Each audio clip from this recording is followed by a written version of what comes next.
Assalamualaikum warahmatullahi wabarakatuh. Sebelumnya perkenalkan nama saya Alifah Hayati dengan NIM 240421100. Di sini saya akan memaparkan materi terkait dengan korelasi parsial dan juga korelasi berganda mengenai mata kuliah statistik sosial. Baiklah, pada kesempatan kali ini saya akan mempresentasikan materi terkait dengan korelasi parsial dan juga korelasi berganda. Materi ini merupakan bagian dari analisis statistik yang digunakan untuk melihat hubungan antar variabel dalam penelitian sosial.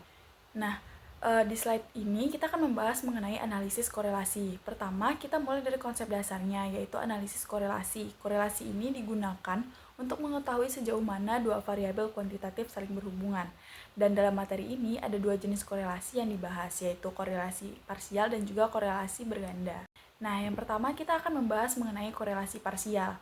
Korelasi parsial ini merupakan analisis yang digunakan untuk melihat hubungan murni antara dua variabel. Misalnya X dan Y dengan mengontrol variabel lain yang bisa mempengaruhi keduanya, yaitu variabel Z.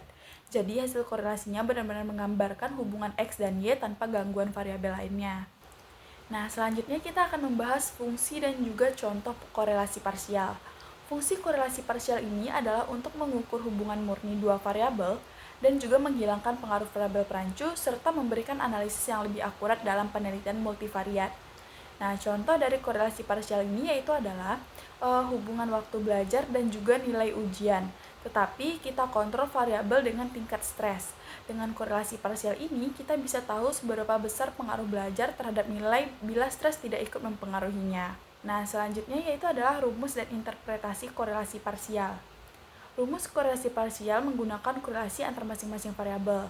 Nah, untuk interpretasinya, semakin mendekati satu berarti hubungan semakin kuat. Rentang interpretasinya dimulai dari sangat lemah, lemah, sedang, kuat, hingga sangat kuat. Selanjutnya kita akan masuk ke materi mengenai korelasi berganda.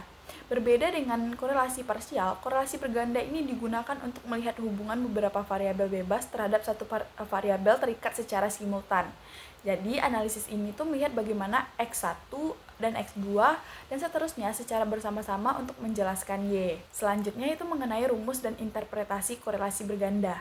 Di sini nilai R menunjukkan seberapa besar variabel-variabel X mampu menjelaskan variabel Y secara bersama. Semakin tinggi nilai R, maka semakin baik kemampuan prediksi variabel bebas terhadap variabel terikat. Nah, kesimpulan dari materi korelasi berganda dan korelasi parsial ini yaitu kesimpulannya adalah korelasi parsial digunakan ketika kita ingin melihat hubungan murni antara dua variabel dengan mengontrol variabel lain.